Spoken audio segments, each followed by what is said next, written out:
So, transportation, many Indians left by ship from India. It took between 10 and 20 weeks, of course, depending on where they were going. The conditions were very similar to those on slave ships. It was horrible, and many died due to the disease.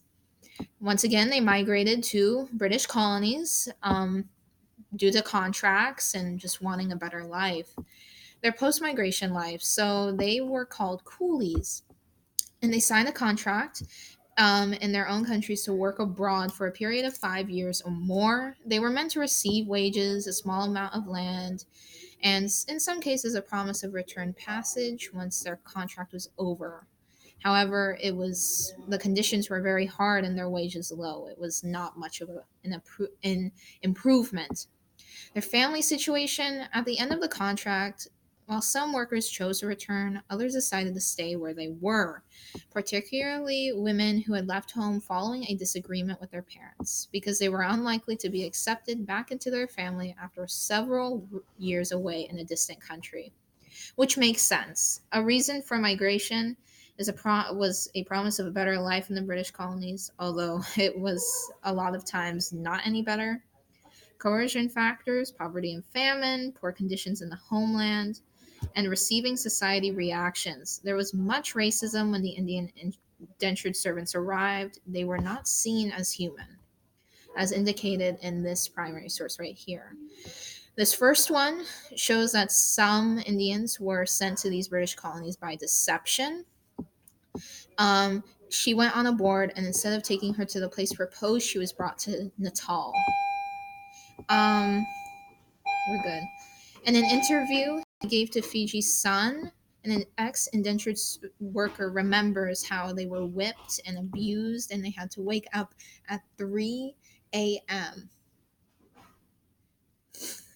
And they, yes, and if this shows racism because they wouldn't treat people, fellow humans, like this normally.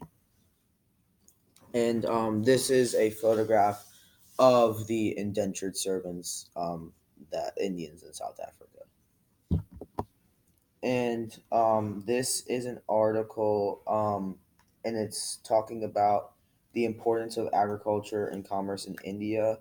And it says that opium is what do you, Opium was a huge part of profit on the British East India Company. So the argument, as states industrialized, in this case Britain, they expanded overseas empires, established new colonies, and transoceanic relationships. This primary source was published in 1837. It was of a guy named John Crawford, and he was a part of a clever colonial administrators and diplomats in India, Singapore, Java, or Burma that was running the British Empire in the East together, like people like Robert Hart, Warren Hastings, or Stanford Raffles. He was also a prolific author. Several times in his long career, he proved to have a rather intimate knowledge of the opium business, as indicated here.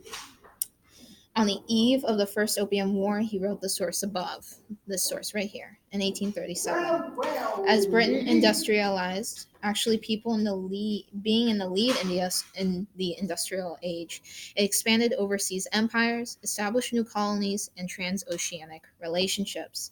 Britain expanded in India, going all the way to Southeast Asia, as evidenced by the trade of opium in the Malayan Islands in China.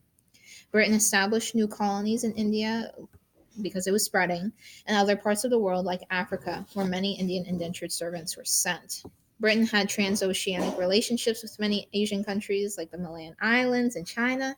This relationship included the trade of opium. The point of opium in this case was to balance the trade between Britain and China primarily, which Britain was successful in doing due to being right in India, which was right next to China. and this is just a map of the trade between India, Southeast Asia, China, and Britain, and it's almost triangular where it goes from London to Canton on the coast of China, to India, and never mind.